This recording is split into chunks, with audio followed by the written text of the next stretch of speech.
సంజయ్ ఇంట్లో ప్రస్తుతం అయితే సైబర్ క్రైమ్ టీం అంతా కూడా మొత్తం తనిఖీలు చేపట్టారు. ఒక పక్క ఎందుకంటే ఇక్కడ ఇంటి వద్ద లేనట్లయితే గనక ఖచ్చితంగా బండి సంజయ్ అప్పగించాలి అనేది కూడా నడుస్తూ ఉంది చర్చ అయితే. ఎందుకంటే సీఎం రేవంత్ రెడ్డి ఆదేశాలు జారీ చేశారు, ఖచ్చితంగా నీ కొడుకును నువ్వు అప్పచెప్పాల్సిందే అని చెప్పేసి.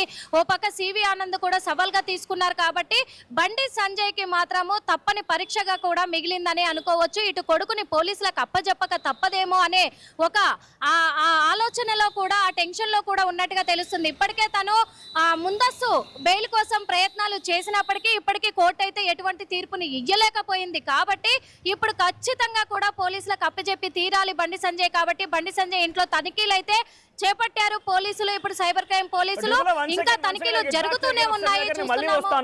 సో ప్రెసెంట్ బండి సంజయ్ నివాసం వరకు వెళ్లారు పోలీసులు.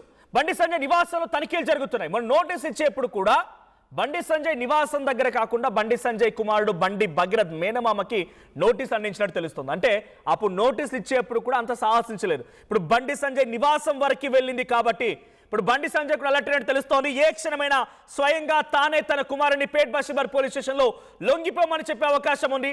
పోలీసులు డైరెక్ట్ గా కనుక అరెస్ట్ చేసి తీసుకువెళ్తే డెఫినెట్ గా ఇది రాజకీయంగా తనకు పెద్ద మచ్చ అవుతుంది. డెఫినెట్ గా ఇబ్బంది పడతాను, నాకు లైఫ్ టైం ఇది ఒక గుర్తుండిపోయే విషయంగా ఉండబోతోంది, నాకు చాలా చెడ్డ పేరు, కాబట్టి స్వయంగా నేనే వెళ్ళి నా కొడుకుని పేట్ బషీబార్ పొజిషన్ లొంగిపోమని చెప్తానని చెప్పి ఆయన ఆలోచిస్తున్నట్టు తెలుస్తోంది.